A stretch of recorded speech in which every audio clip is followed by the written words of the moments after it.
Hey, how's it going out there, everybody? Cool Colas here to bring you the hustler's perspective. Hope everybody is having a good day. We got a pretty cool topic here. I want to talk to you all about the 4 ways to make more time for your hustle. So, again, I'm going to kind of go into why I chose this topic specifically. The first thing that's really important here is to talk about the concept of time. And you know how much I value that concept because I even talked about how it's more important than money. It's way more important than money.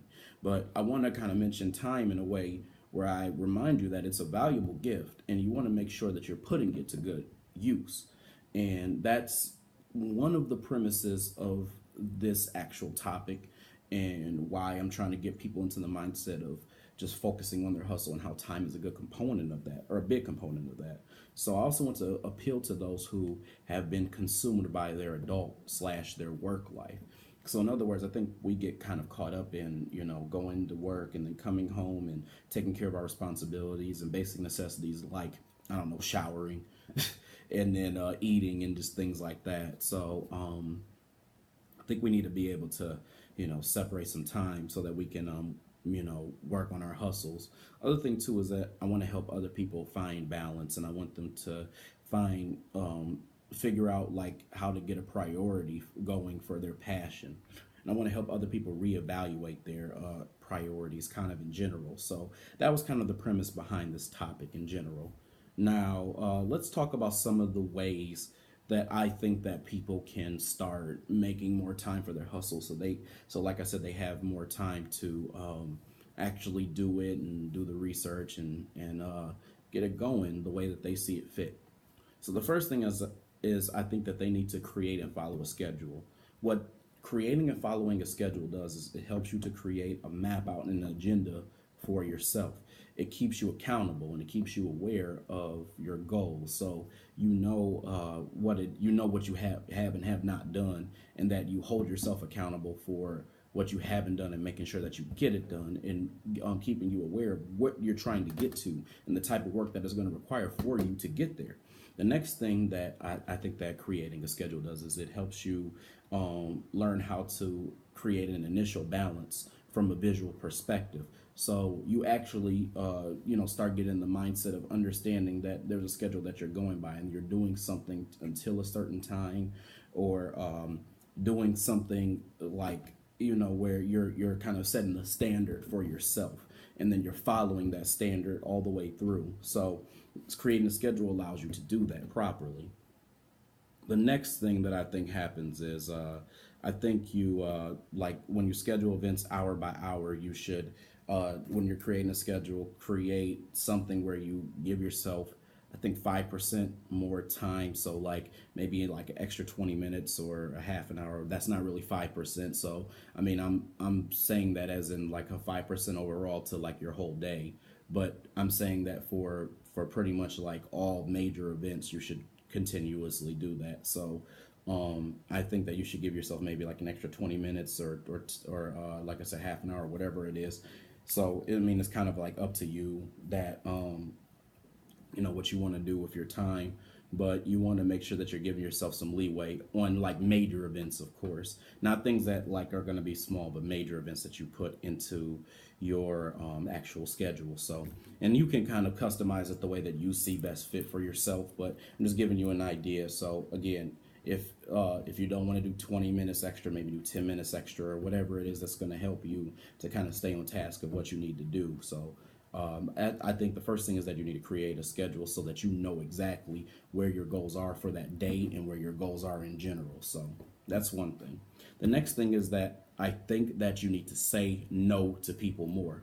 The problem is that a lot of us don't have time because we're too busy saying yes to people. What I mean by saying yes to people is we're too busy like agreeing to do something for them that are really against our goals and really are setting us back and aren't helping us in any way, shape, or form. I mean, let's face it, like you're going to save a whole lot of time for yourself by not going out and doing something for someone because they asked you to do it and because you feel guilty if you don't do it, and you feel bad because you feel like they would do it for you. So that's the first thing. You need to say know if it's going against your goals. Now, if it's not at that point, and then you have the time to do it, then by all means do it.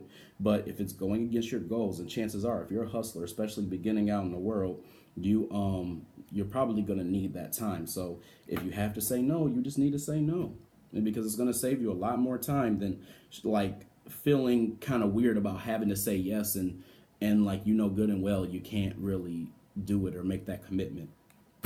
Next thing is that you have to think about if what you're doing, like for that person, like I said, will add value to your goals and at that moment. And if it's not adding value, then it's not going to do anything for you in progressing towards your passion. Also, you need to get out the mindset that it's selfish and think of it as self-care. A lot of us are using selfish interchangeably. Selfish is what it is. In other words, being selfish is never a good thing. There's a difference between being selfish and having self-care. When you have self-care, you care about yourself. Hence why it's called self-care.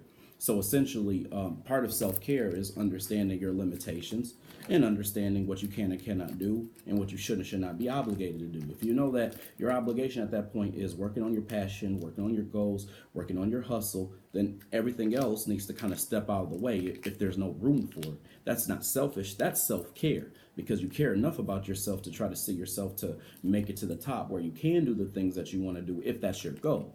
Now, being selfish is totally different. Being selfish is you want great things to happen to you, and you'll do it and get it at any cost and at the expense of another person. Again, not maliciously intended, but selfishly intended, where you want things for yourself and you're apathetic about what happens to everybody else. That's different. The other thing too is I think you need to give yourself the time you need to do your thing.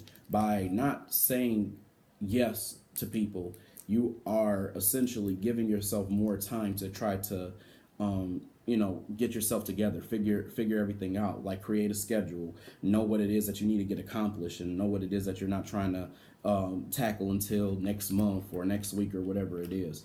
And giving yourself the time to do that is essential. And by the more that you say yes to people when they ask you to do stuff, the less time that you're going to have, because you're already stressed by it. It's already kind of weighing you down. So it's like mentally, it's bringing you down while you're doing what you need to do, and then the fact that you're doing it is taking away your time as well too. So it's taking your energy and your time a little bit.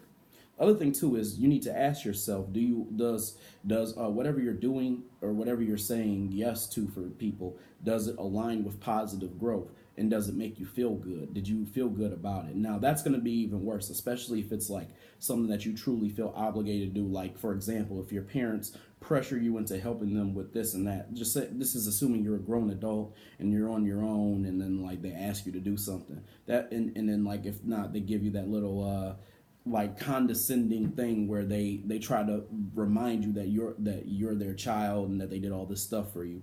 That's not positive. That's negative and that's toxic. So I guess I say that because you need to align yourself with positive growth. If whatever you're doing is not positive, like for someone else, then you shouldn't be doing it. That's just really how it is.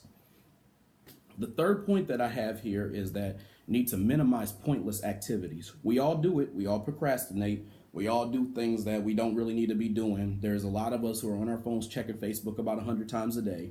There's a lot of us who are watching TV, watching every show that's coming on, binge watching those shows and everything like that.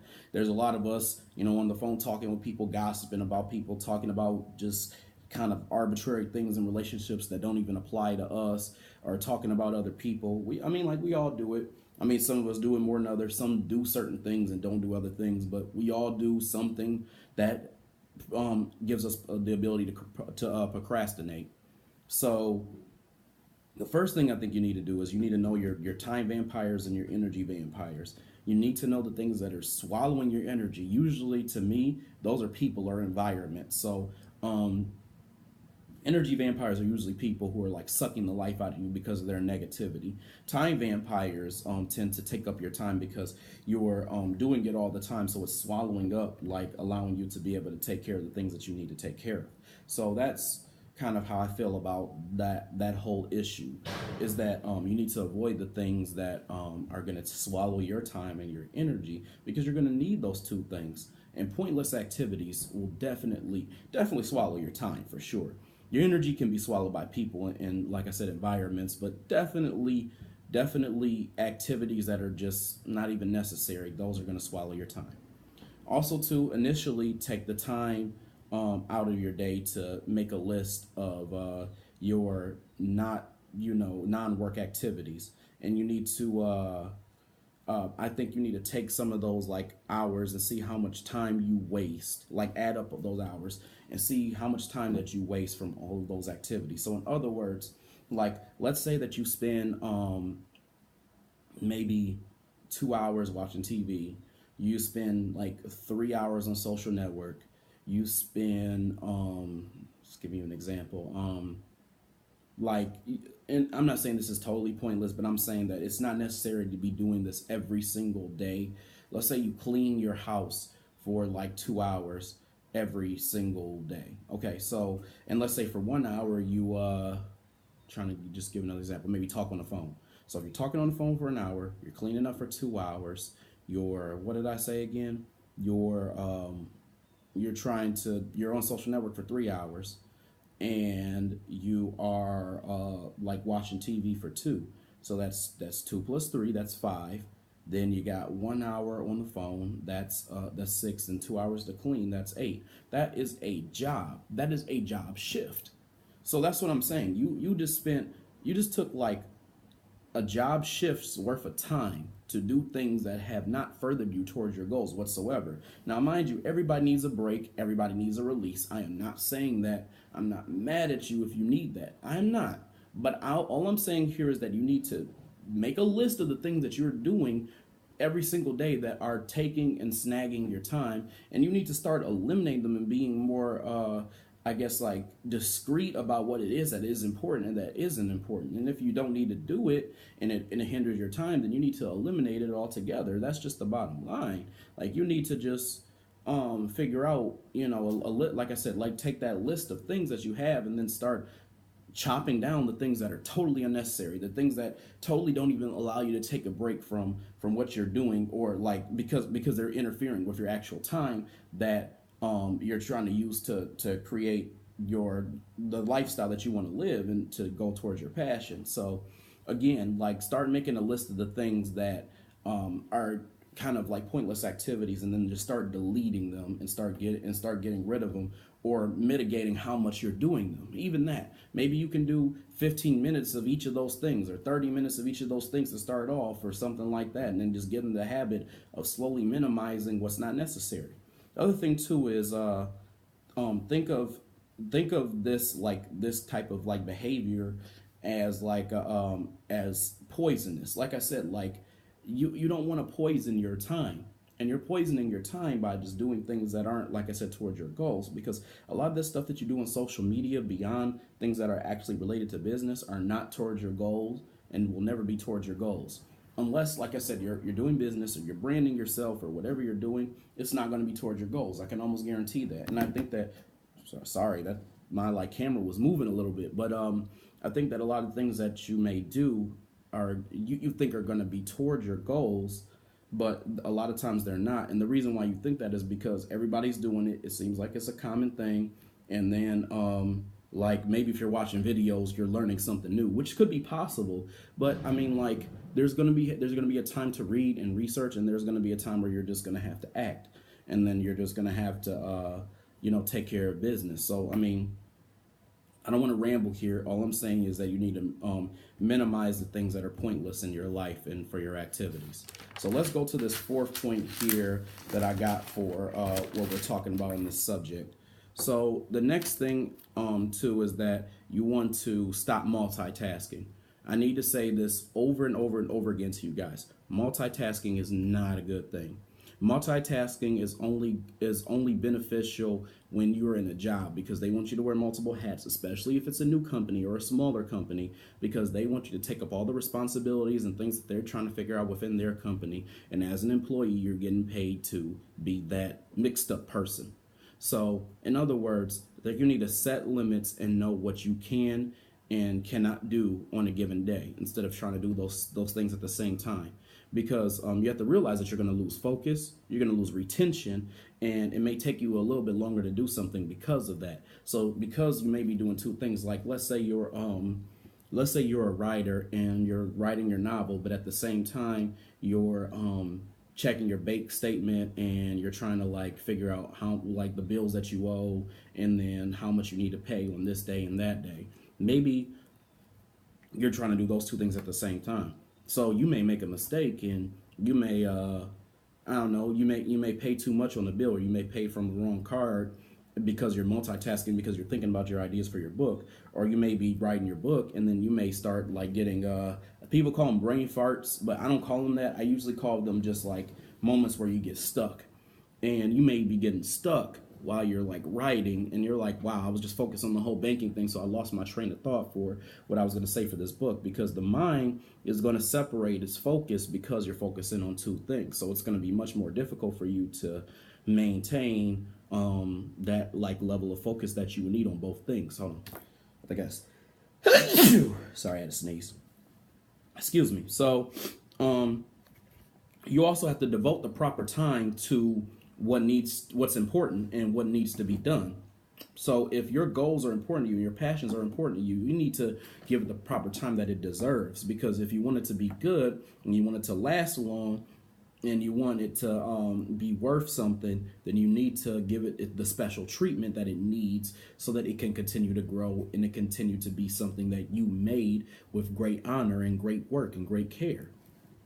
And I think by multitasking, you're taking that away, because you're thinking you're killing two birds with one stone, but really you're like killing two birds at like half the speed. So you're kind of throwing the rock softer, so it may not actually hit the bird. Neither one of them might, because you're throwing them both softly. So you're kind of increasing your chances, but not like by doing it more, but not increasing your accuracy because you're not doing it with the same effort.